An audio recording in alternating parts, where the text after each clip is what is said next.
স্বাস্থ্য সহকারী নীলফামারীতে বিশাল নিয়োগ বিজ্ঞপ্তি প্রকাশ আপনারা দেখতে পাচ্ছেন সার্কুলারটি। স্বাস্থ্য সহকারী ৭৭ জন নেবে নীলফামারী জেলা থেকে। যারা নীলফামারী জেলার ক্যান্ডিডেট তারা কিন্তু আবেদন করতে পারবেন। তো কিভাবে আবেদন করবেন এখন আমি আপনাদেরকে দেখাই। এখানে নীলফামারী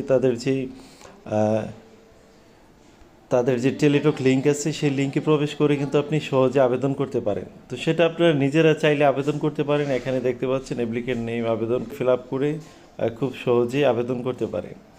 তো এছাড়াও যারা সারা বাংলাদেশ থেকে স্বাস্থ্য সহকারী পদে আবেদন করতে চান তারা আমাদের পেজটি ফলো করে সাথেই থাকুন। আমাদের পেজে সরকারি চাকরি সকল আপডেট পাবেন। এই ভিডিওটি শেয়ার করে আপনার বেকার ভাই বোনদেরকে জানিয়ে দেন। তো এখানে যেভাবে ইনফরমেশনগুলো দেওয়া আছে আপনি চাইলে এভাবে ফিল আপ করে খুব সহজেই আবেদন করতে পারেন। তো এইভাবে আপনি নিজেই নিজের আবেদনটি সম্পূর্ণ করতে পারেন। তো যারা আমাদের পেজটি ফলো করেন নাই ফলো করে সাথেই থাকুন। বাকি জেলাগুলোর যে আপডেট সেটা আমার পেজে দেওয়া আছে। বিভিন্ন সরকারি চাকরির নিয়োগ বিজ্ঞপ্তি চলমান, সেগুলো আপনারা চাইলে আবেদন করতে পারেন।